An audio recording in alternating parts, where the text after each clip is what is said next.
ਦਰਸ਼ਕੋ ਫਿਰ ਦੁਬਾਰਾ ਤੁਹਾਡਾ ਸਵਾਗਤ ਹੈ ਪ੍ਰੋਗਰਾਮ ਸੱਚ ਸੱਚ ਵਿੱਚ ਜੀ। ਡਾਕਟਰ ਸਾਹਿਬ ਸਾਡੇ ਕੋਲ ਇੱਕ YouTube ਕਮੈਂਟ ਆਇਆ ਹੈ।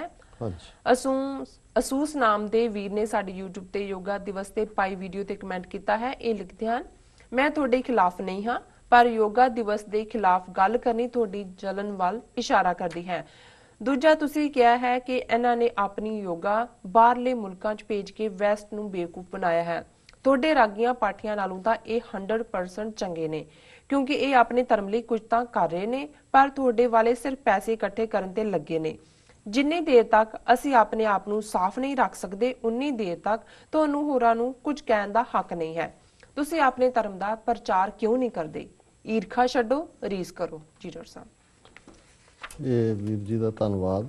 ਐਸੋਸ ਕੁਝ ਹੋਰ ਤਰ੍ਹਾਂ ਦਾ ਨਾਂ ਹੈ, ਜ਼ਾਹਰ ਹੈ ਕਿ ਕੋਈ ਦੂਸਰਾ ਨਾਂ ਇਹਨਾਂ ਨੇ ਰੱਖਿਆ ਹੋਇਆ, ਨਾਂ ਤਾਂ ਨਹੀਂ ਹੈ ਕੋਈ, ਆਪਣੀ ਆਈਡੀ ਬਣਾਈ ਹੈ ਜੀ। ਔਰ ਉਹਨਾਂ ਨੇ ਸਾਡਾ ਜਿਹੜਾ ਇੰਟਰਨੈਸ਼ਨਲ ਯੋਗਾ ਡੇ 21 ਜੂਨ ਐਲਾਨਿਆ UN ਨੇ, ਉਸ ਦੇ ਉੱਤੇ ਜਿਹੜਾ ਅਸੀਂ ਕਾਮੈਂਟ ਕੀਤਾ ਉਸ ਤੇ ਉਹਨਾਂ ਨੇ ਫਰਦਰ ਕਾਮੈਂਟ ਕੀਤਾ ਜੀ। ਔਰ ਇਹਨਾਂ ਨੇ ਕਿਹਾ ਕਿ ਜੀ ਸਾਨੂੰ ਯੋਗਾ ਦਿਵਸ ਦੇ ਖਿਲਾਫ ਜਲਨ ਹੈ, ਜਲਨ ਸੜਨ ਨੂੰ ਕਹਿੰਦੇ ਨੇ ਜੀ।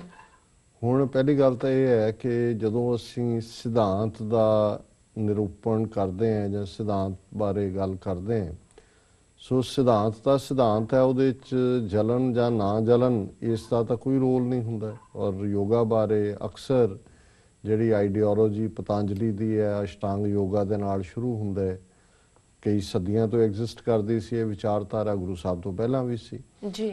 ਔਰ ਗੁਰੂ ਸਾਹਿਬ ਨੇ ਥਾਂ ਥਾਂ ਇਸ ਵਿਚਾਰਧਾਰਾ ਨੂੰ ਅੰਨਿਆਂ ਦੀ ਵਿਚਾਰਧਾਰਾ, ਜੋਗੀ ਜੁਗਤ ਨਾ ਜਾਣੇ ਅੰਧ ਤੀਨੋਂ ਉਜਾੜੇ ਕਾ ਬੰਦ। ਔਰ ਮੈਂ ਦੇਖਦਾ ਕਿ ਈਵਨ ਇਹ ਕਿੰਨੇ ਪਾਵਰਫੁਲ ਸੀ ਇਹਨਾਂ ਦਾ ਜਿਹੜਾ ਸਾਰਾ ਥਾਟ ਸੀ ਕਿ ਜਦੋਂ ਈਵਨ ਕ੍ਰੀਏਸ਼ਨ ਦੀ ਗੱਲ ਵੀ ਗੁਰੂ ਸਾਹਿਬ ਨੇ ਕੀਤੀ ਹੈ ਕਿ ਵਕਤ ਨਾ ਪਾਇਓ ਕਾਦੀਆਂ ਜੇ ਲਿਖਣ ਲੇਖ ਕੁਰਾਨ, ਥਿਤ ਵਾਰ ਨਾ ਜੋਗੀ ਜਾਣੇ ਰੁੱਤ ਮਾਹ ਨਾ ਕੋਈ, ਜਾ ਕਰਤਾ ਸਿਰ ਠੀਕ ਹੋ ਸਾਜੇ ਆਪੇ ਜਾਣੇ ਸੋਈ। ਜੀ। ਹੁਣ ਇਹਦੇ 'ਚ ਪੰਡਤ ਦੀ ਗੱਲ ਕੀਤੀ ਹੈ ਕਿ ਭਾਈ ਵੇਲ ਨਾ ਪਾਈ ਆ ਪੰਡਤੀ ਜੇ ਉਹ ਲਿਖਣ ਪੁਰਾਣ ਦੇ ਵਿੱਚ ਜੀ, ਤੇ ਵਕਤ ਨਾ ਪਾਓ ਕਾਦੀਆਂ ਜੇ ਲਿਖਣ ਲੇਖ ਕੁਰਾਨ। ਕਾਜ਼ੀ ਦੇ ਲਈ ਹੈ ਕਿ ਵੀ ਉਹਨਾਂ ਨੇ ਵੀ ਕ੍ਰੀਏਸ਼ਨ ਦੇ ਨਾਲ ਜੁੜੀ ਗੱਲ ਨਹੀਂ ਕੀਤੀ। ਤੇ ਥਿਤ ਵਾਰ ਨਾ ਜੋਗੀ ਜਾਣੇ ਕਿ ਵੀ ਹੁਣ ਇਹ ਜੋਗੀ ਕਲੇਮ ਕਰਦਾ ਹੈ ਕਿ ਵੀ ਉਹ ਬਹੁਤ ਉਹਨੂੰ 3 ਕਾਲਾਂ ਦੀ ਸਮਝ ਹੈ, ਪਰ ਉਹਨੂੰ ਤਾਂ ਕੋਈ ਇਸ ਬਾਰੇ ਕ੍ਰੀਏਸ਼ਨ ਦਾ ਜਿਹੜਾ ਸਿਧਾਂਤ ਹੈ, ਥਿਤ ਵਾਰ ਨਾ ਜੋਗੀ ਜਾਣਾ ਰੁੱਤ ਮਾਹ ਨਾ ਕੋਈ, ਉਦੋਂ ਕਿਹੜਾ ਮਹੀਨਾ ਸੀ, ਕਿਹੜੀ ਰੁੱਤ ਸੀ। ਔਰ ਅਲਟੀਮੇਟਲੀ ਇਹ ਕਿਹਾ ਕਿ ਜਾ ਕਰਤਾ ਸਿਰ ਠੀਕ ਹੋ ਸਾਜੇ ਆਪੇ ਜਾਣੇ ਸੋਈ, ਕਿਵ ਕਰ ਆਖਾਂ ਕਿਵ ਸਾਲਾਹੀ ਕਿਉਂ ਵਰਨੀ ਕਿਵ ਜਾਣਾ, ਨਾਨਕ ਆਖਣ ਸਭ ਕੋ ਆਖੈ ਇੱਕ ਦੂ ਇੱਕ ਸਿਆਣਾ, ਕਿ ਉਹੀ ਜਾਣਦਾ ਕਿ ਵੀ ਇਹ ਕਿਵੇਂ ਹੋਇਆ। ਸੋ ਜ਼ਾਹਰ ਹੈ ਵੀ ਅਸੀਂ, ਔਰ ਇਸੇ ਤਰ੍ਹਾਂ ਜਪਜੀ ਸਾਹਿਬ ਦੀਆਂ 4 ਪੌੜੀਆਂ ਦੇ ਹਵਾਲੇ ਨਾਲ ਅਸੀਂ ਗੱਲ ਕੀਤੀ ਸੀ ਕਿ ਕਿਵੇਂ ਜਿੰਨੇ ਜੋਗੀਆਂ ਦੇ ਜਾਂ ਯੋਗ, ਕਿਉਂਕਿ ਪਹਿਲੀ ਗੱਲ ਤਾਂ ਇਹ ਇੱਕ ਵੱਡੀ ਡਿਸੈਪਸ਼ਨ ਹੈ। ਜਦੋਂ ਮੈਂ ਇਹ ਕਿਹਾ ਕਿ ਇਹਨਾਂ ਨੇ ਵੈਸਟਰਨਸ ਨੂੰ ਮੂਰਖ ਬਣਾਇਆ, ਸੋ ਪਹਿਲੀ ਡਿਸੈਪਸ਼ਨ ਇਹ ਹੈ ਵੀ ਯੋਗਾ ਨੂੰ ਐਕਸਰਸਾਈਜ਼ ਦੇ ਤੌਰ ਤੇ ਵੇਚਣਾ ਕਿ ਜੀ ਇਹ ਤਾਂ, ਔਰ ਜਿਹੜੇ ਕੁਝ ਕਰਦੇ ਵੀ ਨੇ ਇਹ ਵੀ ਆਪ ਕਰਦੇ ਹੋਣੇ ਨੇ ਸੱਜਣ, ਇਹਨਾਂ ਨੂੰ ਲੱਗਾ ਕਿ ਜੀ ਪਤਾ ਨਹੀਂ ਇਹਨਾਂ ਦਾ ਯੋਗਾ ਅਸੀਂ ਖੋਹ ਲਿਆ ਇਹਨਾਂ ਤੋਂ। ਲੇਕਿਨ ਇਹ ਹੀ ਡਿਸੈਪਸ਼ਨ ਹੈ ਕਿ ਯੋਗਾ ਐਕਸਰਸਾਈਜ਼ ਨਹੀਂ ਹੈ ਜੀ, ਇਹ ਉਸ ਯੋਗਾ ਮਤ ਦਾ ਹੀ ਹਿੱਸਾ ਹੈ। ਔਰ ਜਿਉਂ-ਜਿਉਂ, ਔਰ ਇਹ ਗੱਲ ਜਦੋਂ ਬਾਹਰਲਿਆਂ ਨੇ ਪਹਿਲਾਂ ਤਾਂ ਉਹ 60s ਦਾ ਇੱਕ ਰੌਲਾ ਸੀ, ਉਹਦੇ 'ਚ ਉਹਨਾਂ ਨੇ ਫਸ ਕੇ ਫਿਰ ਪੋਪ ਦੀ ਇਸ ਦੇ ਉੱਤੇ ਡਿਕਰੀ ਹੈ ਕਿ ਵੀ ਇਹ ਅਨਕ੍ਰਿਸਚਨ ਪ੍ਰੈਕਟਿਸ ਹੈ, ਇਹਨੂੰ ਮਤ ਕਰੋ। ਹੁਣ ਇਸਲਾਮ ਦੇ ਹਵਾਲੇ ਨਾਲ ਕਿੰਨੀਆਂ ਕੁ ਮਸੀਤਾਂ ਨੇ ਦੁਨੀਆ ਦੇ ਵਿੱਚ? ਭਾਰਤ 'ਚ 150-160 ਮਿਲੀਅਨ ਮੁਸਲਮਾਨ ਰਹਿੰਦੇ ਨੇ, ਕਦੇ ਦੇਖਿਆ ਵੀ ਕਿਸੇ ਮਸਜਿਦ ਦੇ ਨਾਲ ਕੋਈ ਕਮਰਾ ਹੋਏ ਜਿੱਥੇ ਯੋਗਾ ਕਰਵਾਇਆ ਜਾਂਦਾ ਕਿਉਂਕਿ ਹੈਲਥੀ ਰੱਖਦਾ ਜੀ?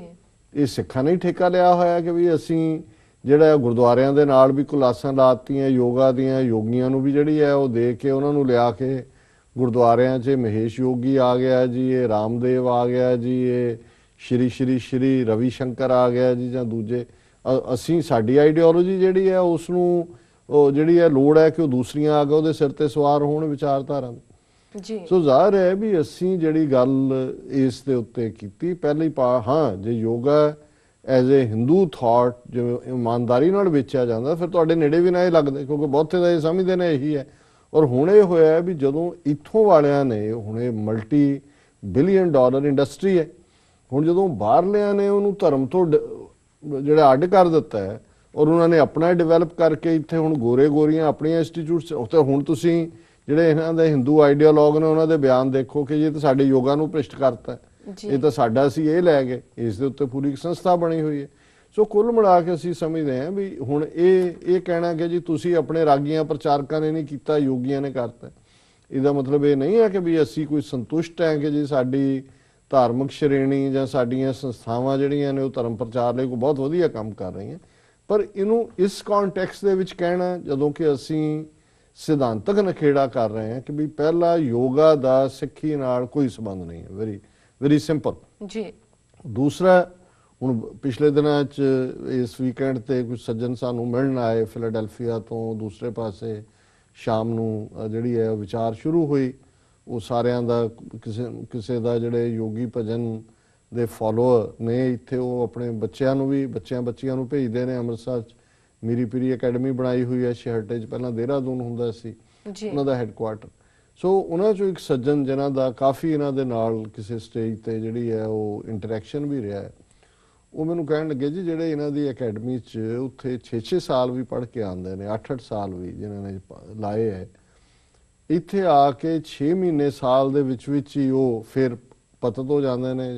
ਨਾ ਉਹਨਾਂ ਦੇ ਜ਼ਰੂਰ ਕੋਈ ਸਤ ਕਰਤਾਰ ਸਿੰਘ ਖਾਲਸਾ ਕੋਈ ਹੋਰ ਰੱਖਿਆ ਹੁੰਦਾ, ਫਿਰ ਉਹੀ ਉਹ ਬਣ ਜਾਂਦੇ ਨੇ ਵਾਪਸ ਜੋ ਉਹਨਾਂ ਦਾ ਹੁੰਦਾ। ਤੇ ਅਸੀਂ ਡਿਸਕਸ ਕਰ ਰਹੇ ਸੀ ਸਾਰਾ ਗਰੁੱਪ ਕਿ ਵੀ ਇਹਦਾ ਕੀ ਰੀਜ਼ਨ ਹੈ। ਕੁਛ ਇਸ ਕਿਸਮ ਦਾ ਹੀ ਈਵਨ ਬੜੂ ਸਾਹਿਬ ਦੇ ਹਵਾਲੇ ਨਾਲ ਵੀ ਨੇ ਰਿਪੋਰਟ ਹੈ ਕਿ ਵੀ ਜਿਹੜੇ ਇੱਥੋਂ ਬੱਚੀਆਂ ਉੱਥੇ ਭੇਜੇ ਜਾਂਦੇ ਨੇ ਪੂਰਾ ਹਾਈ ਫੀ ਦੇ ਕੇ, ਔਰ ਪੇਰੈਂਟਸ ਦੀ ਵੀ ਚਾਹਨਾ ਹੁੰਦੀ ਹੈ ਕਿ ਬੱਚੀਆਂ ਸਿੱਖੀ ਦੇ ਵਿੱਚ ਰਹਿਣ, ਪਰ ਬੜੀ ਵੱਡੀ ਗਿਣਤੀ 'ਚ ਬੱਚੇ ਜਿਹੜੇ ਨੇ ਆ ਕੇ ਪਤਤ ਹੋ ਜਾਂਦੇ ਨੇ ਥੋੜੀ ਦੇਰ ਬਾਅਦ, ਔਰ ਕਈ ਤਾਂ ਬਿਲਕੁਲ ਦੂਰ ਹੋ ਜਾਂਦੇ ਨੇ। ਸੋ ਉਹ ਇੱਕ ਵੱਖਰਾ ਵਿਸ਼ਾ ਹੈ। ਲੇਕਿਨ ਇਸ ਗੱਲ ਦੇ ਵਿੱਚ ਇੱਕ ਗੱਲ ਬਾਰੇ ਜਿਹੜੀ ਸਹਿਮਤੀ ਸੀ ਸਾਰਿਆਂ ਦੀ ਕਿ ਉਹਨਾਂ ਨੂੰ ਅਲਟੀਮੇਟਲੀ ਪਹਿਲੀ ਗੱਲ ਤਾਂ ਉਹ ਇੱਕ ਕਲਟ ਦੇ ਦੁਆਲੇ ਗੱਲ ਫੋਕਸ ਹੁੰਦੀ ਹੈ, ਕਿਉਂਕਿ ਜਦੋਂ ਯੋਗੀ ਭਜਨ ਨੇ ਆਪਣੇ ਆਪ ਨੂੰ ਵੇਚਿਆ ਸਿੰਘ ਸਾਹਿਬ ਵੈਸਟਰਨ ਹੈਮੀਸਫੀਅਰ, ਤਾਂ ਉਹ ਇੱਕ ਤਾਂਤਰਿਕ ਯੋਗੀ ਸਨ ਔਰ ਤਾਂਤਰਿਕ ਯੋਗੀ ਦੇ ਨਾਤੇ ਕੁੰਡਲਨੀ ਯੋਗਾ ਆਧਾਰ ਬਣਾ ਕੇ ਉਸ ਗੱਲ ਨੂੰ ਅੱਗੇ ਤੋਰਿਆ। ਔਰ ਇਹ ਕਲਟਸ ਦਾ ਔਗਣ ਹੁੰਦਾ ਹੈ ਕਿ ਜਦੋਂ ਕਲਟ ਫਿਗਰ ਪਾਸੇ ਚਲੀ ਜਾਂਦੀ ਹੈ ਉਹ ਕਲੈਪਸ ਹੋ ਜਾਂਦਾ, ਕਿਉਂਕਿ ਔਰ ਉਹਨਾਂ ਨੇ ਬੜੀ ਡੈਲੀਬਰੇਟਲੀ ਉਹਨਾਂ ਨੂੰ ਰੋਕਿਆ ਆਪਣੇ ਚੇਲਿਆਂ ਨੂੰ ਕਿ ਵੀ ਇਹ ਜਿਹੜੇ ਇੰਡੀਅਨ ਸਿੱਖ ਨੇ ਤਾਂ ਸਟੂਪਿਡ ਨੇ ਜੀ, ਤੇ ਇਹਨਾਂ ਦੇ ਨੇੜੇ ਨਹੀਂ ਜਾਣਾ। ਸੋ ਉਹਨੇ ਆਪਣੇ ਪਹਿਰਾਵਾ ਵੀ ਚਿੱਟਾ ਬਣਾ ਦਿੱਤਾ ਸਿਰ ਤੋਂ ਪੈਰਾਂ ਤੱਕ ਬਿਲਕੁਲ, ਤਾਂ ਕਿ ਬਾਕੀਆਂ ਦੇ ਨਾਲ ਔਰ ਰਜਿਸਟ੍ਰੇਸ਼ਨ ਵੀ ਸਿੱਖ ਧਰਮਾਂ ਦੇ ਥੱਲੇ ਹੋਈ। ਹੁਣ ਉਹਦਾ ਨਤੀਜਾ ਇਹ ਹੋਇਆ ਕਿ ਵੀ ਉੱਥੇ ਪੰਜਾਬ ਦੀ ਲੀਡਰਸ਼ਿਪ ਟੌੜੇ ਲੌਂਗੋਵਾਲ ਤਲਵੰਡੀ ਇਹ ਤਾਂ ਉਹੀ ਇਹ ਖੁਸ਼ ਹੋ ਜਾਂਦੇ ਸੀ ਦੇਖ ਕੇ, ਲਓ ਜੀ ਗੋਰੇ ਸਿੱਖ ਬਣੇ ਨੇ, ਸਾਡੇ ਤਾਂ ਆਪਣੇ ਬੱਚੇ ਸਿੱਖੀ 'ਚ ਨਹੀਂ, ਕਿੰਨਾ ਸੋਹਣਾ ਕੀਰਤਨ ਕਰਦੇ ਨੇ। ਪਰ ਉਹ ਜਿਹੜਾ ਯੋਗਾ ਵਿੱਚ ਵਾੜਨਾ ਸੀ ਲਿਆ ਕੇ ਧਰਮ ਦੇ ਖਾਨੇ 'ਚ, ਇਹ ਉਹਦੇ ਨਾਲ ਯੋਗੀ ਭਜਨ ਦੇ ਨਾਲ ਸ਼ੁਰੂ ਹੋਇਆ ਕਿ ਜੀ ਇਹ ਹਿੱਸਾ ਹੈ ਜੀ। ਔਰ ਹੌਲੀ ਇਹ ਹੋਇਆ ਵੀ ਯੋਗਾ ਦਾ ਤਾਂ ਸੰਬੰਧ ਕੋਈ ਨਹੀਂ ਹੈ, ਕੁੰਡਲਨੀ ਦਾ ਕੀ ਸੰਬੰਧ ਹੈ ਸਿੱਖੀ ਨਾਲ।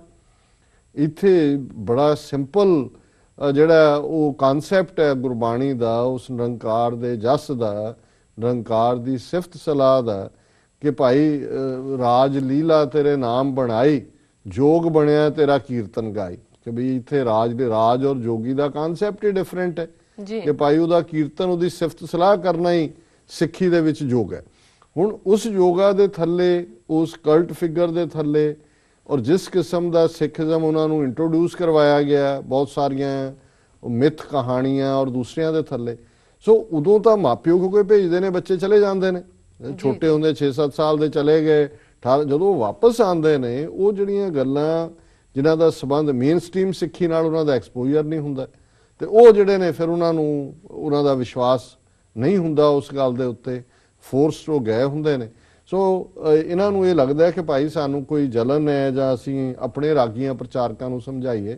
ਰਾਗੀ ਪ੍ਰਚਾਰਕ ਆਪਣੀ ਥਾਂ ਤੇ ਨੇ, ਪਰ ਅਸੀਂ ਇਹ ਸਮਝਦੇ ਹਾਂ ਕਿ ਇਹ ਡਿਸੈਪਸ਼ਨ ਦੇ ਨਾਲ ਇਹਨਾਂ ਨੇ ਆਪਣਾ ਜਿਹੜਾ ਉਹਨਾਂ ਦਾ ਹਿੰਦੂ ਡਿਸਪਲਿਨ ਹੈ ਯੋਗਾ ਦਾ, ਉਹਨੂੰ ਐਕਸਾਈਜ਼ ਦੇ ਨਾਂ ਥੱਲੇ ਵੇਚਿਆ। ਔਰ ਮੈਂ ਤਾਂ ਹੀ ਕਿਹਾ ਸੀ ਵੀ ਉਹ ਬੜੇ ਸਕਸੈਸਫੁਲ ਸੇਲਜ਼ਮੈਨ ਨੇ, ਬੜੇ ਕਾਮਯਾਬ ਵਪਾਰੀ ਨੇ।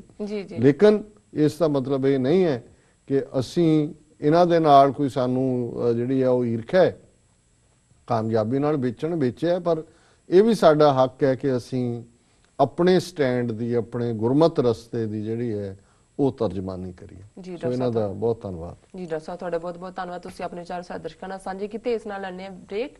ਵਿਊਅਰਸ, ਤੁਸੀਂ ਸਾਡੇ ਨਾਲ ਇਸ ਤਰ੍ਹਾਂ ਬਣੇ ਰਹੋ। ਮਿਲਦੇ ਹਾਂ ਛੋਟੇ ਵਕਫੇ ਤੋਂ ਬਾਅਦ।